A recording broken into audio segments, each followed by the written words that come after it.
So I've been trying to branch out a little bit on this channel, and recently I had a conversation with Zoomer Nation. I felt like it went really well. Zoomer Nation, they're an anarchist YouTuber, and they made a video called Anarchism versus Marxism, a false dichotomy.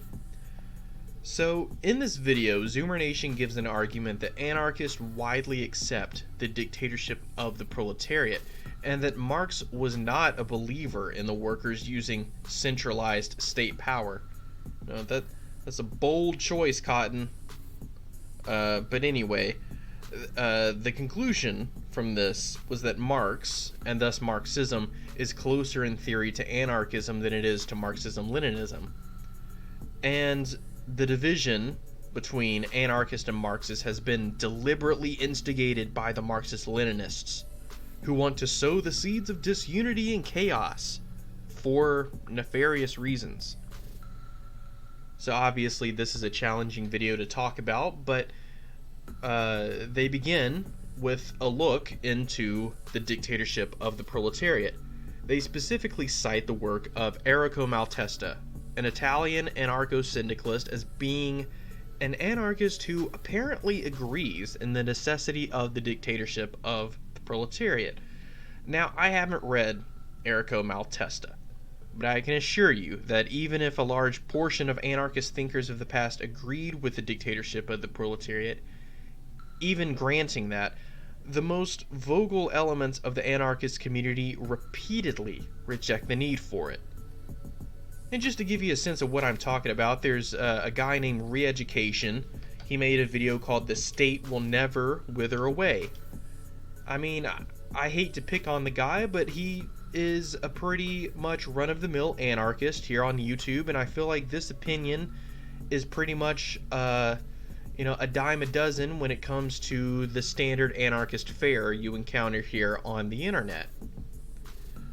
But there are many more examples of this that I've seen not only on YouTube, but also comment boards, subreddits, and forums all over the place. So, do I believe that all anarchists reject the dictatorship of the proletariat? Well, not at all. I mean, if one thing has become clear to me about anarchists, it's that it functions as a sort of catch-all category for everyone from radical liberals to uneducated socialists, newbie leftists, social democrats, and hippie types. You'll find all sorts of contradictory ideas being embraced within this community. So, on one hand, if someone has been around the anarchist community and remains an anarchist, that person will probably grow and learn more about anarchism, assuming that they read books, which is rare for anarchists, admittedly. But eventually they might even work their way towards discovering the need for the dictatorship of the proletariat. But on the other hand, most people who call themselves anarchists are little more than wannabes. They're LARPers. They're radical liberals. I mean, they mean well most of the time, but for all of their revolutionary enthusiasm, they reject actual revolutionary politics. And when you ask them if they support such and such socialist country, they'll say, "No way, it's a fascist totalitarian dictatorship." Then they'll cite figures from the Black Book of Communism, the CIA, and other, incredibly objective and totally not biased sources. I mean, my point is that the most vocal members of the anarchist community act this way. So is it really accurate to say that anarchists accept the dictatorship of the proletariat?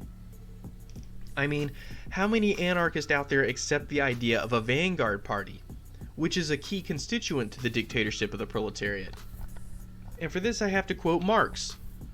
Marx says in the Communist Manifesto, "The communists therefore are on one hand practically the most advanced and resolute section of the working class parties of every country, that section which pushes forward all others. On the other hand, theoretically, they have over the great mass of the proletariat the advantage of clearly understanding the lines of march, the conditions, and the ultimate general results of the proletarian movement. The immediate aim of the communists is the same as that for all other proletarian parties, formation of the proletariat into a class, the overthrow of the bourgeois supremacy, and the conquest of political power by the proletariat. So it's clear from this passage that Marx believes in the vanguard party, that the most advanced and resolute section of the working class parties of every country are the communist parties. But while I would be very hard pressed to find an anarchist that agrees with the dictatorship of the proletariat, it's almost impossible to find an anarchist on board with the concept of a revolutionary vanguard party. So we move on to the second part of the video. This is when things get a little bit more technical. Zoomer Nation cites the Critique of the Gotha program, a letter written by Marx in 1875 to the Social Democratic Workers' Party of Germany. This is a work that shows, according to Zoomer Nation, that Marx is more closely aligned with the anarchist position, that he apparently doubts centralized means by which to build a proletarian dictatorship. But after having read the text numerous times, I can find no references to this sentiment anywhere. There are a few passages from Gotha program which I would like to cite and break down in detail. This is just one of them. So Marx says here, what we have to deal with here is a communist society, not as it has developed on its own foundations, but on the contrary, just as it emerges from capitalist society, which is thus in every respect economically, morally, and intellectually still stamped with the birthmarks of the old society from whose womb it emerges. Accordingly, the individual producer receives back from society, after the deductions have been made, exactly what he gives to it. What he has given to it is his individual quantum of labor. For example, the social working day consists of the sum of the individual hours of work. The individual labor time of the individual producer is the part of the social working day contributed by him, his share in it. He receives a certificate from society that he's furnished such and such an amount of labor. This is after deducting his labor for the common funds, and with this certificate he draws from the social stock of means of consumption as much as the same amount of labor cost. The same amount of labor which he's given to society in one form, he receives back in another. So what Marx is describing here is the lower phase of communism, the birth pains of socialism. That is, after the revolution, the society will be stamped with the birthmarks of the old society. We won't have the ability to have a higher stage of communism right away. So, in the lower phase of communism, the phrase from the Communist Manifesto, to each according to his ability, to each according to his need, instead becomes to each according to his ability, to each according to their work or their labor. In other words, after the revolution, the workers will need to improve the productive forces. Things like automation, modernization, and innovation are all factors which increase the productive forces of a society to the point where a higher phase of communism can be realized. Marx, in Critique of the Gotha program, also makes reference to an organization called the International Working Men's Association, the First International, as being defunct due to the collapse of the Paris Commune. But in admitting this, Marx says it was only the first time we tried. So I don't think Marx was saying we should abandon the concept of a vanguard party, but that this specific one was no longer viable.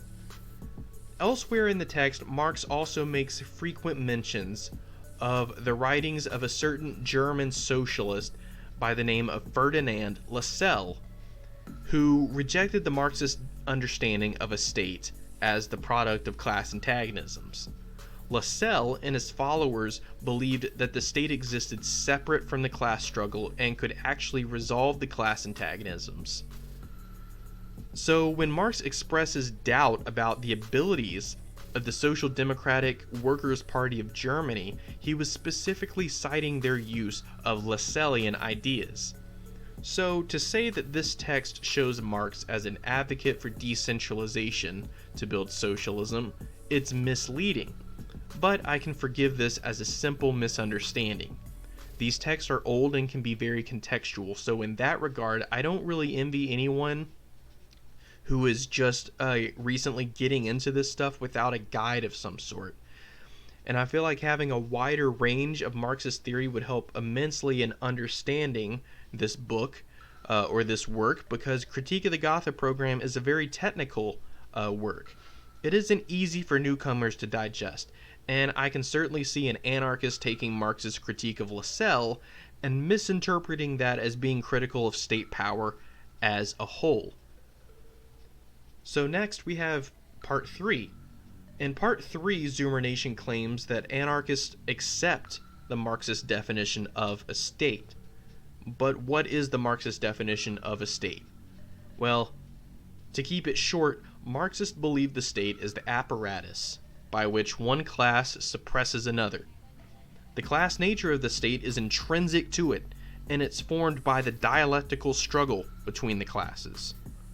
Marx contrasted the current dictatorship of the bourgeoisie, that is the capitalist paradigm we have right now, with a dictatorship of the proletariat, which is a society in which the Communist Party, the most advanced and resolute sections of the working class, guides the working class into smashing the bourgeois state and building a new socialist state in its place.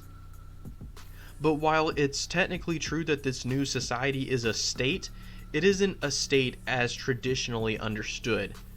And in order to see what I mean, we have to talk about historical materialism. Now, throughout history, the apparatus of state power has been under the control of a minority class, the social elite. Think about in ancient times, the Caesars of Rome and the pharaohs of Egypt. Then in the Middle Ages, we had the feudal lords. Well, nowadays, the ruling societal elite is the bourgeois class. Whereas in a dictatorship of the proletariat, the apparatus of state power is for the first time in direct control by the masses of people formerly subjugated by the old regime. So because of this, the nature of the state as it relates to the people changes. The state no longer becomes an oppressive force, but a liberatory force for the vast majority of people. Instead, the oppressive nature of the state gets redirected towards combating capitalism and protecting the working class. So in an ideal world, anarchists would understand this and agree with it. But in reality, they call any attempt to build such a society red fascism, authoritarianism, anti-democratic, and oppressive. This not only shows that they don't accept the dictatorship of the proletariat, but they also reject the Marxist definition of a state, viewing it not as a means by which to liberate the working class, but just another tool of societal control by an unaccountable elite. It also, of course, doesn't help that they constantly recite bourgeois propaganda to justify all of these positions. Now again, this isn't saying that all anarchists are like this, and I don't know enough about Zoomer Nation's views to say if they're really like this or not. But to say that anarchists accept the Marxist definition of a state is missing a big picture. Anarchists think that all states are inherently oppressive. Therefore, rather than viewing the dictatorship of the proletariat as a liberating force, it's viewed as an oppressive one. But all of this aside, it's really Zoomer Nation's conclusion where I draw the most criticism. Left-wing unity has become a buzzword at this point, and there are many content creators ranging from social democrats to anarchists to Marxists, and they all have various different things to say about it. But one constant theme I hear from the anarchist community is that we need left-wing unity, but we don't have it due to infighting. Many will take a paternalistic approach, telling both Marxist-Leninists and anarchists to set aside your differences and share the toys in the toy box, take turns and behave.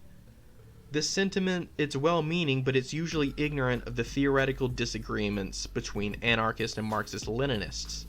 and to expect these mutually exclusive groups to come together and have a consensus about issues, well, that's just naive. And despite my own call for a united anti-capitalist front on the internet, I still expect there to be deep and irreconcilable disagreements between Marxist-Leninists and anarchists. But I also think that the most mature and truly dedicated people of these groups should come together and work for issues where we agree, such as a mutual hatred of capitalism. Zoomer Nation takes a different approach than the paternalistic one. Rather than scolding us from above like naughty children, Zoomer Nation opted to present an argument that traditional or orthodox Marxism is actually compatible with anarchism. And a good book I want to recommend people read to, understand the distinguishment is Socialism, Utopian and Scientific by Friedrich Engels. Suffice to say, Zoomer Nation's video failed to convince me that anarchism and Marxism can be compatible. But then Zoomer decided to commit a cardinal sin in the book of Dankey. They said that the confusion, the disagreement, and mistrust and bad blood between anarchists and orthodox Marxists are really due to the Marxist-Leninists deliberately sowing the seeds of disunity between these groups. I don't know why, but for some reason Marxist-Leninists or, tankies have become the anarchist scapegoat as to why we don't have left-wing unity. This is, of course, ignoring the constant quoting of bourgeois propaganda, comparing me and my comrades to fascists, calling us to be purged from online communities, and a myriad of other horrible arguments that show a complete rejection of class consciousness and revolutionary politics, and instead a complete embracement of reactionary sentiments. Now, again, I'm not saying Zoomer Nation does this, but the vast majority of anarchists that go down this route of thinking and this route of this route of thought do. So, in other words, to conclude, I think Zoomer Nation's a cool person, and their videos are pretty good for the most part. But this particular one had some arguments that I felt were completely unsubstantiated or were simple misunderstandings of Marx. The only real sore spot is the conspiracy that MLs have deliberately orchestrated disunity among the left. I feel like that plays in the same kind of bourgeois sentiments that I see parroted by anarchists such as Gutian and even Vosh. And I know Zoomer Nation's better than Vosh. So, in short, I'm looking forward to future conversations with Zoomer Nation, and I hope we can support one another's channel despite any disagreements we might have ideologically. So with that, I just want to say stay safe, comrades. I'm looking forward to the debut episode of the Iron Curtain podcast. It's coming soon. So thank you very much for watching.